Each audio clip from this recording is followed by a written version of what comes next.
क्या हुआ? इन्वेस्टिंग सीखना है? आप ना बहुत लकी हो। कुछ साल पहले जब मैंने इन्वेस्टिंग शुरू की थी ना, तो मेरे पास बस बुक्स और मैगजीन्स होती थी, लेकिन आप इस तरह के वीडियोस से सीख सकते हो। Welcome to our new series learn with Upstox. अब आप चाहे स्टॉक्स में इन्वेस्ट करना चाहते हो, म्यूचुअल फंड्स में, गोल्ड में, आईपीओज में या रियल एस्टेट में, हम ना आपको सब कुछ बहुत सिंपल तरीके से एक्सप्लेन करने वाले हैं। तो चलिए शुरू करते हैं। और आज के इस वीडियो में हम ना जितने भी पॉपुलर इन्वेस्टमेंट ऑप्शंस हैं उनको डिस्कस करने वाले हैं।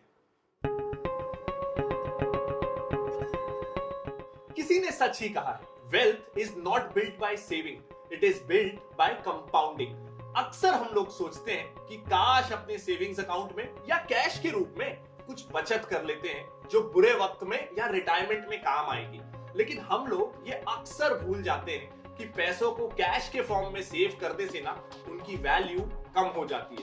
ये इन्फ्लेशन की वजह से होता है, जब चीजों के दाम महंगे हो जाते हैं। इसको ऐसे समझिए कि 2002 में जो चीजें आपको 1000 रुपए के अंदर खरीद सकते थे, क्या वही चीज आप आज उसी प्राइस में खरीद सकते हैं क्या? नहीं ना। इसलिए हमको पैसों को इन्वेस्ट करने की जरूरत है ताकि हम रिटायरमेंट के लिए रेडी हो सके और अपने फ्यूचर गोल्स को पूरा कर सके। अगर आपको यह ऑप्शन दिया जाए कि या तो आप अभी के अभी 10 लाख ले लो या फिर 1 पैसा ले लो जो हर दिन डबल होगा टिल 31 डेज, अब बताइए आप कौन सा चूज करेंगे? हमने ना बचपन में 2 टाइप के इंटरेस्ट कैलकुलेशन पढ़े थे। एक था सिंपल इंटरेस्ट और एक कंपाउंड इंटरेस्ट। सिंपल इंटरेस्ट समझने में भी और फॉर्मूला नोट करने में भी काफी इजी होता था, और वहीं कंपाउंड इंटरेस्ट काफी डिफिकल्ट। पर हमेशा से जो चीजें डिफिकल्ट लगती हैं वही चीजें एंड में अच्छा रिजल्ट देती हैं।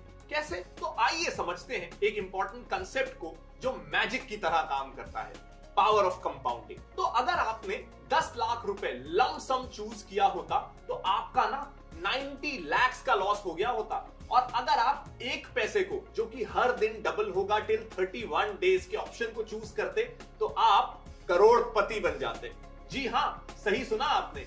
चलिए समझते हैं ये कैसे होता है। तो जैसा कि आप इस टेबल से देख सकते हैं कि डे 1 पे 1 पैसा है और वो हर दिन डबल हो रहा है, तो डे 5 तक आपके पास 16 पैसा हो गया है। डे 10 पे ये अमाउंट बढ़ के 5 रुपए हो गया। डे 15 पे ये 160 रुपीज हो गया। डे 20 पे ये 5000 रुपीज से ज्यादा हो गया।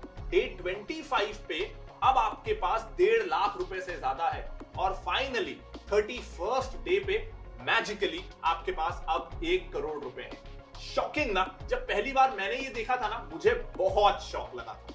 हमारी ना साइकोलॉजी ही ऐसी रहती है कि हम 10 लाख रुपए सुन के ये सोचते हैं कि ये एक बड़ा अमाउंट है और इसके बदले आपको सिर्फ 1 पैसा दिया जा रहा था सेम डे पे। बट हमने ये ध्यान नहीं दिया कि 1 पैसा हर दिन डबल होगा तो कितना अमाउंट एंड तक इकट्ठा हो जाएगा। तो यही होता है power of compounding. Simple language में बात की जाए तो जो भी आपका प्रिंसिपल अमाउंट होता है उस पे तो इंटरेस्ट मिलता ही है, वो इंटरेस्ट कहीं नहीं जाने वाला। बट कंपाउंडिंग में ना आपको इंटरेस्ट पे भी इंटरेस्ट मिलता है। तो पावर ऑफ कंपाउंडिंग हमें रिजल्ट तो अच्छा देता है, बट उसके बदले वो आपसे कुछ मांगता भी है। पता है वो आपसे क्या मांगता है? वो आपसे मांगता है पेशेंस। यानी कि ये स्ट्रैटेजी तभी वर्क करेगी जब आप लॉन्ग टर्म के लिए इन्वेस्टेड रहेंगे। जैसे कि आप ये टेबल से देखेंगे तो फर्स्ट 10 डेज में अमाउंट सिर्फ 5 रुपए तक पहुंचा था, लेकिन 20th डे वो अमाउंट 5000 हो गया। 25th डे में वो 1 लाख हुआ, लेकिन आखिरी 6 दिनों में वो 1.5 लाख से सीधा 1 करोड़ हो गया। तो सपोज आपने स्टार्टिंग डेज में ही सोच लिया कि ये तो सिर्फ अभी तक 100 रुपए ही हुआ है, या फिर ये सोच लिया कि 25 डेज हो गए फिर भी ये अभी सिर्फ 1.5 लाख ही हुआ है, और आपने वहीं उसी दिन 25th डे पे विड्रॉ कर लिया होता, तो आपको 1.5 लाख मिलते जो अगले 6 दिनों में 1 करोड़ होने वाले थे। जब हम कोई प्रॉपर्टी या गोल्ड देखते हैं कि उसकी वैल्यू आज के डेट में कितनी बढ़ गई है, हमारे दिमाग में ना ये जरूर आता है कि काश इतने साल पहले उस प्रॉपर्टी या गोल्ड को खरीद लिया होता या इन्वेस्ट कर दिया होता तो कितनी वैल्यू बढ़ गई होती। और फिर हम रिग्रेट करते हैं कि क्यों हमने जल्दी शुरुआत नहीं की। हम अपना पैसा फिक्स डिपॉजिट में पार्क कर देते हैं और सोचते हैं कि हम काफी पैसा कमा रहे हैं, लेकिन ऐसा सच में होता नहीं है। एफडी में तभी इन्वेस्ट कीजिए जब आप कोई रिस्क नहीं लेना चाहते हो, लेकिन फिर आप ये उम्मीद मत कीजिएगा कि ये आपको रिटायरमेंट रेडी बना देगा, क्योंकि बैंक आपको ना आजकल 5-6% का रिटर्न देता है एफडी पे। अब उतना तो इन्फ्लेशन हो जाता है। तो इससे ना एक चीज तो समझ में आ जाती है कि एफडी आपको लंबे समय में कोई खास रिटर्न देने वाला नहीं है। दूसरा, अगर आप अपनी एफडी को मैच्योर होने से पहले रिडीम कर लेते हैं ना, तो पेनल्टी के रूप में आपका जो भी कमाया हुआ इंटरेस्ट होता है वो भी चले जाता है। यानी अगर मेरी 12,000 रुपए की एफडी अगले 5 साल में मैच्योर होने पर मुझे 16,000 रुपए देने वाली थी, और अगर मैंने उसे 3 साल में ही रिडीम कर लिया तो मुझे मेरे 12,000 रुपए ही वापस मिलेंगे, ना कि उस पे कमाया हुआ कोई इंटरेस्ट। तो अब आइए देखते हैं अगले एसेट क्लास गोल्ड की तरफ और जानते हैं कि वो कैसे बाकी एसेट क्लासेस से थोड़ा सा अलग है। तो क्या आपको पता है कि दुनिया का ना 11 से 12% गोल्ड इंडियन विमेन के पास है, लेकिन क्या ये सही इन्वेस्टमेंट ऑप्शन है? क्या सच में हमें इसे इन्वेस्टमेंट जैसे सोचना चाहिए? तो क्या गोल्ड ज्वेलरी खरीदना एकमात्र ऑप्शन है गोल्ड में इन्वेस्ट करने का? आइए जानते हैं। गोल्ड पहनते टाइम आपको कितनी चीजों का ध्यान रखना पड़ता है। उसके गिर जाने का, चोरी हो जाने का डर ना हमेशा बना रहता है। दूसरा, आपको उस पर मेकिंग चार्जेस, यहां तक कि 3% जीएसटी भी देना पड़ जाता है, जिससे गोल्ड खरीदते टाइम ना काफी महंगा हो जाता है। तीसरा, आप इसको छोटी क्वांटिटी में नहीं खरीद सकते, यानी कि आप इसको 100 रुपए या 200 रुपए में नहीं खरीद सकते। और सबसे बड़ा लॉस ये रहता है कि इस पे आपको कोई रेगुलर इनकम मिलती ही नहीं, यानी आपको सालाना या महीने में कोई इंटरेस्ट पेमेंट नहीं मिलती। इन्हीं कमियों को दूर करने के लिए ना डिजिटल गोल्ड आया। ऐसे समझिए कि जैसे आप 1 ग्राम का गोल्ड कॉइन खरीद रहे होते हैं, तब आपको 5,000 रुपए देने पड़ जाते हैं। लेकिन डिजिटल गोल्ड में अगर 5 और निवेशक हैं जो गोल्ड कॉइन चाहते हैं, तब उसकी वैल्यू ना 5 लोगों में बढ़ती चली जाती है। यानी अब वही गोल्ड कॉइन 5 लोग मिलकर अफोर्ड कर सकते हैं। तो डिजिटल गोल्ड में सेफ्टी का कोई खतरा नहीं रहता, क्योंकि जिस कंपनी से आपने डिजिटल गोल्ड खरीदा होता है वो आपको 100 रुपए या 200 रुपए में भी गोल्ड खरीदने का अवसर प्रदान करती है। सेफ्टी और सिक्योरिटी का सरदर्द भी ना उस कंपनी का होता है और वो उनकी जिम्मेदारी होती है। और इस पर ना कोई मेकिंग चार्जेस भी नहीं देना पड़ता, क्योंकि ये डिजिटली हेल्ड कॉइन्स होते हैं। लेकिन इसमें भी आपको 3% जीएसटी देना पड़ जाता है, यानी सब कुछ अच्छा है ऐसा नहीं हो पाता। और इस पे भी आपको कोई रेगुलर इनकम भी नहीं मिल पाती। इन्हीं कमियों को दूर करने के लिए आ गया एक और ऑप्शन गोल्ड खरीदने का, जो है सॉवरिन गोल्ड बॉन्ड। तो सॉवरिन गोल्ड बॉन्ड ना आपको 2.5% का एनुअल इंटरेस्ट पेमेंट देता है, और अच्छी बात यह है इस पे कोई आपको जीएसटी भी नहीं देना पड़ता। सेम गोल्ड की तरह इस पर भी आपको वही वाला कैपिटल एप्रिसिएशन होता है, और सबसे अच्छी बात है कि आप इसे शेयर की तरह ट्रेड कर सकते हैं। अब हम चलते हैं अगले एसेट क्लास की तरफ। जब भी किसी कंपनी को पैसों की जरूरत होती है तो वो 2 तरीकों से फंडिंग करवाते हैं। पहला होता है इक्विटी फाइनेंसिंग, जिसमें कंपनी के ओनर्स अपने शेयर्स को मार्केट में सेल ऑफ करते हैं। मतलब अगर ओनर के पास 100% स्टेक है कंपनी का और वो चाहता है कि उसमें से वो 10% शेयर्स को मार्केट में नॉर्मल पब्लिक के लिए लिक्विडेट करना चाहता है, तो फिर जब पब्लिक उस शेयर को खरीदने के लिए जाएगी आईपीओ में, तो उसके लिए वो पैसे देगी और ये पैसे आ जाते हैं कंपनी के पास। अब अगर कंपनी नहीं चाहती कि वो अपने स्टेक्स को बेचे, ओनर अगर अपने शेयर्स नहीं बेचना चाहता, तो अब एक दूसरा तरीका होता है। वो तरीका होता है डेट फाइनेंसिंग का। इसमें कंपनी चाहे तो बैंक से लोन ले सकती है या फिर बॉन्ड या डिबेंचर इशू कर सकती है। तो जब नॉर्मल पब्लिक इन बॉन्ड्स या डिबेंचर्स में इन्वेस्ट करती है तो कंपनी को पैसे मिलते हैं। बट जनरली ना लोगों को ये बहुत बड़ा मिसकंसेप्शन होता है कि बॉन्ड्स एंड डिबेंचर्स तो सिमिलर ही होते हैं। तो चलिए आज हम यही समझेंगे कि आखिर बॉन्ड्स और डिबेंचर्स में क्या सिमिलैरिटीज है और मोर इंपॉर्टेंटली क्या डिफरेंस है। तो दोनों ही चीजें, बॉन्ड्स एंड डिबेंचर्स में ये सिमिलैरिटी तो होती है कि ये दोनों ही एक तरीके का लोन है किसी भी कंपनी के लिए, और दोनों पे ही फिक्स्ड इंटरेस्ट रेट होता है, और ये लोन एकदम फिक्स्ड टाइम पीरियड के लिए होता है। तो अब ना ज्यादा इंपॉर्टेंट चीज की बात करते हैं। अब बात करते हैं दोनों के बीच के डिफरेंसेस की। तो बॉन्ड जनरली सिक्योर्ड लोन की कैटेगरी में आते हैं। इसका मतलब यह है कि कंपनी बॉन्ड्स जब इशू करती है तब वो पब्लिक को कोलैटरल में कुछ रखती है, ताकि कल को अगर कंपनी पे ना कर पाए तो उस पब्लिक को कोलैटरल यूज करके अपने पैसे रिकवर करने का मौका मिल सके। वहीं दूसरी तरफ डिबेंचर्स ना सिक्योर्ड भी होते हैं और अनसिक्योर्ड भी होते हैं। अनसिक्योर्ड डिबेंचर्स में हम पर्सनल लोन का एग्जांपल ले सकते हैं, जिसपे हमें कोई कोलैटरल तो नहीं रखना होता, बट उसमें इंटरेस्ट रेट काफी हाई होता है। इवन अगर कंपनी कल को लिक्विडेट होने वाली होती है तो हमेशा कंपनी के एसेट से रियलाइज होने वाला पैसा पे करते वक्त बॉन्ड होल्डर्स को ना फर्स्ट प्रायोरिटी दी जाती है, और फिर आते हैं सिक्योर्ड डिबेंचर होल्डर्स, और फिर आते हैं अनसिक्योर्ड डिबेंचर्स। अब ना हम बात करते हैं अगले एसेट क्लास की, जो बहुत तेजी से पिछले कुछ सालों में इंडिया में पॉपुलर हुआ है।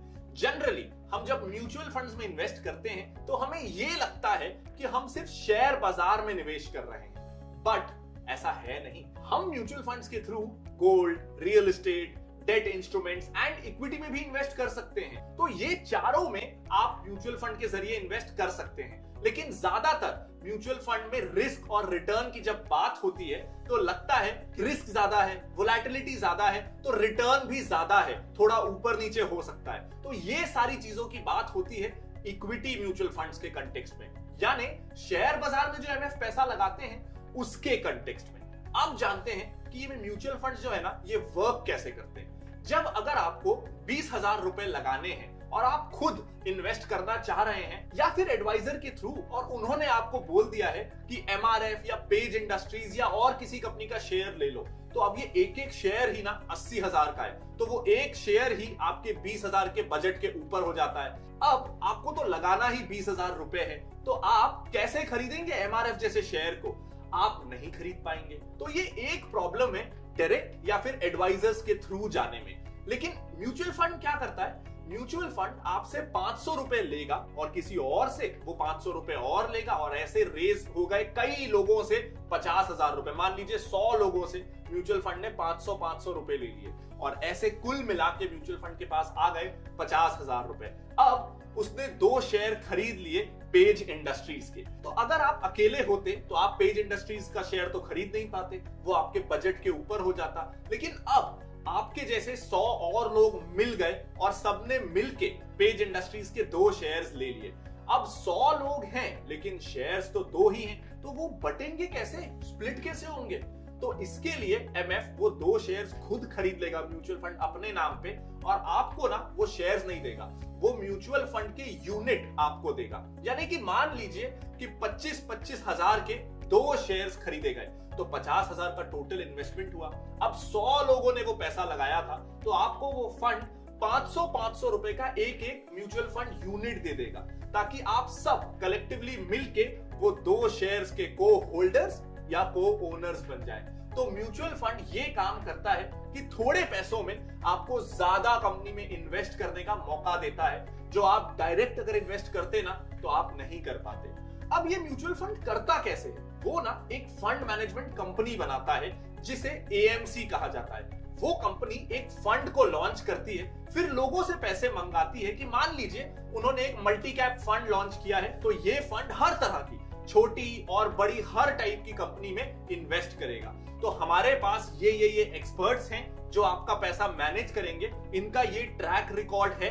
हम आपको ये विश्वास दिलाते हैं कि हम एक अच्छा रिटर्न देंगे, और इस तरह की बहुत सारी बातें की जाती हैं। फिर जो भी लोग इंटरेस्टेड होंगे, आपके मेरे जैसे और बहुत सारे लोग, कोई 500 लगाएगा, कोई 1000 लगाएगा, कोई 20,000 लगाएगा, और इस तरीके से एएमसी के पास पैसा इकट्ठा होता चला जाएगा। तो ऐसा करके जितना पैसा इकट्ठा हुआ उसे कहते हैं AUM, यानी कि एसेट्स अंडर मैनेजमेंट। तो एसेट्स अंडर मैनेजमेंट यानी कि टोटल पैसा। तो मान लीजिए अब की बार आपने 2,000 सबसे लिए और टोटल 50 लोग थे, तो अब टोटल AUM हो गया 1 लाख का। अब वो AMC एक फंड मैनेजर अपॉइंट करती है जो कि एक एक्सपर्ट होता है शेयर्स को पिक करने में। तो वो अब इस 1 लाख रुपए को कहां कहां इन्वेस्ट करना है इसकी एक स्ट्रैटेजी बनाएगा। 10,000 किसी शेयर में, 5,000 किसी और शेयर में, ऐसे करके वो लाख रुपए को इन्वेस्ट कर देगा शेयर बाजार में और आपको मिल जाएगा उस म्यूचुअल फंड स्कीम के यूनिट्स, जिसे आप जब चाहें तब बेच सकते हैं। 2 दिन में पैसा ना आपके अकाउंट में आ जाएगा। अब जैसा कि हमने म्यूचुअल फंड के कंसेप्ट के बारे में समझा, जिसमें बहुत सारे लोग एक म्यूचुअल फंड कंपनी को पैसा देते हैं और फिर फंड मैनेजर उसे अलग अलग कंपनीज में एलोकेट करता है, तो यहां तो रिस्क डाइवर्सिफाई हो जाता है। बट अब ना हम बात करते हैं डायरेक्ट इक्विटी की, जिसको हम कहते हैं शेयर बाजार में निवेश या स्टॉक मार्केट इन्वेस्टमेंट्स। तो यहाँ पे आप किसी एक पर्टिकुलर कंपनी के शेयर्स में इन्वेस्ट कर रहे होते हैं, जिससे ना आपको उस कंपनी की पार्शियल ओनरशिप मिल जाती है। जी हाँ, अगर आपने रिलायंस का शेयर खरीद लिया तो आप भी रिलायंस के पार्शियल ओनर हो गए। बट जनरली लोगों के दिमाग में ना ये डर हमेशा रहता है कि स्टॉक मार्केट तो रिस्की है, इसमें बहुत सारा रिस्क है। तो ऐसे में क्या सच में आपको शेयर बाजार में या स्टॉक मार्केट में डायरेक्टली बिना किसी एक्सपर्ट की मदद के इन्वेस्टमेंट करना चाहिए? क्या स्टॉक मार्केट में डायरेक्ट इन्वेस्टमेंट का कुछ फायदा है भी या नहीं? तो जैसा हमने देखा कि इक्विटी, चाहे वो म्यूचुअल फंड हो या स्टॉक्स, दोनों ही, क्योंकि वो इक्विटी है तो वो बॉन्ड्स, डेट या एफडी से ज्यादा रिटर्न्स तो देते हैं, लेकिन हमको कंपैरिजन करना है डायरेक्ट इक्विटी का एमएफ से। तो अब अगर हम डायरेक्ट इक्विटी और म्यूचुअल फंड इन दोनों को कंपेयर करें ना, तो कंपैरेटिवली यस, स्टॉक्स में थोड़ा रिस्क ज्यादा होता है।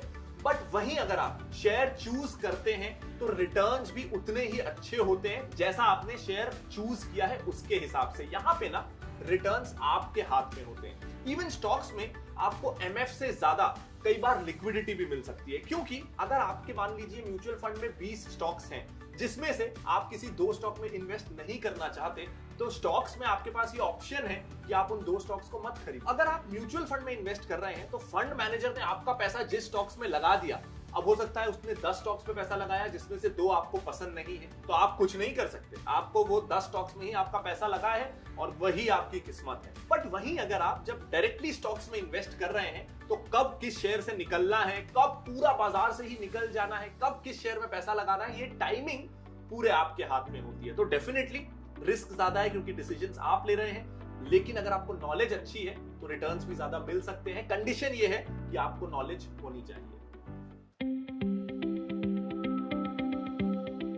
अब बात करते हैं रियल एस्टेट की। रियल एस्टेट को ना हमेशा से एक कन्वेंशनल और पॉपुलर एसेट इंडिया में माना जाता है इन टर्म्स ऑफ इन्वेस्टमेंट। अगर आप कोई घर खरीदते हैं तो डेफिनेटली उसकी वैल्यू टाइम के साथ तो बढ़ेगी ही, और साथ ही आपको रेंटल इनकम भी मिल सकती है। बट हिस्टोरिकली देखा जाए ना तो रियल एस्टेट ने 9 to 10% का ही रिटर्न दिया है पर ईयर। इसके साथ इसमें 2 मेजर प्रॉब्लम्स भी हैं। फर्स्ट ऑफ ऑल, आप अपनी स्मॉल सेविंग्स जो है उसे यूज नहीं कर सकते। आपको अमाउंट लैक्स में या करोड़ में रिक्वायर्ड होगा। इसके साथ रियल एस्टेट में आपको लिक्विडिटी की प्रॉब्लम आती है, यानी कभी आपको बेचना हो तो महीनों लग जाते हैं। ऐसा नहीं है कि आज सोचा और कल बेच दिया, आपको महीनों लगेंगे एक बायर ढूंढने में, और अगर लैंड कहीं रिमोट जगह पे है ना तो फिर भूल ही जाइए। बट उस घर का क्या जिसमें आप रहते हो, जिसे आप अपनी पर्सनल कैपिटल का पार्ट मानते हो, तो क्या महंगा घर खरीदने से आपकी पर्सनल कैपिटल इंक्रीज हो जाएगी? घर को कुछ लोग एसेट मानते हैं, वहीं कुछ लोग लायबिलिटी, क्योंकि अगर आप खुद के घर में रह रहे हो तो डेफिनेटली आप रेंट सेव कर रहे हो, जिससे कैश आउटफ्लो नहीं हो रहा है, और इवन आप घर से रेंटल इनकम जनरेट कर सकते हो या घर को मॉर्गेज रख के लोन ले सकते हैं। बट वहीं घर लायबिलिटी भी हो सकती है, क्योंकि कैश आउटफ्लो हो रहा हो अगर in terms of maintenance, repair charges, taxes, insurance, interest, loan. सांस चली गई, इतने सारे एक्सपेंसेस होते हैं घर लेने पे। इंडिया में ना लेकिन हमेशा से लैंड और हाउसिंग फैसिलिटी की स्कैर्सिटी रही है, क्योंकि पॉपुलेशन हमेशा बढ़ती रही। पॉपुलेशन काफी ज्यादा है तो इसलिए उसकी वैल्यू रियल एस्टेट की इंक्रीज होगी विद टाइम। बट आज की डेट में जब आप रियल एस्टेट बाय करते हो, वो बहुत सी एमिनिटीज के साथ आता है, जैसे कि क्लब, गार्डन, पूल, ये जो आजकल वर्ल्ड कॉलोनीज हैं उनमें। तो इसका ये मतलब है कि आप सिर्फ घर नहीं ले रहे हो, आप एक एक्सपीरियंस बाय कर रहे हो। अब आपका घर लैंड बिल्डिंग से काफी अलग हो जाता है, क्योंकि आप तो ये एक्सपीरियंस बाय कर रहे हो। तो ये जो एक्सपीरियंस आप बाय कर रहे हो अपने रियल एस्टेट इन्वेस्टमेंट के साथ, वो इन्वेस्टमेंट नहीं है, वो एक्सपेंडिचर है। तो जितना ज्यादा आप एमिनिटीज ऐड करते जाओगे उतना एक्सपेंसिव आपका घर होगा और इनडायरेक्टली आपका मंथली एक्सपेंस ना बढ़ता चला जाएगा। तो ऐसे केस में आप जो घर में रह रहे हो वो एक ट्रू एसेट है ऐसा हम नहीं कह सकते, वो इन्वेस्टमेंट नहीं है। तो आई होप कि ये बेसिक्स ऑफ इन्वेस्टिंग वाली वीडियो आपको पसंद आई होगी। अगर हाँ तो इस वीडियो को लाइक जरूर कर दीजिएगा और अपने दोस्तों के साथ शेयर करना बिल्कुल मत भूलिएगा। कोई अगर डाउट है तो आप कमेंट करके उसे पूछ भी सकते हैं। साथ ही आप इस चैनल को सब्सक्राइब कर लीजिएगा ताकि अपस्टॉक्स की तरफ से इस तरह की और नॉलेजेबल वीडियोस का नोटिफिकेशन आपको मिलता रहे। Thank you.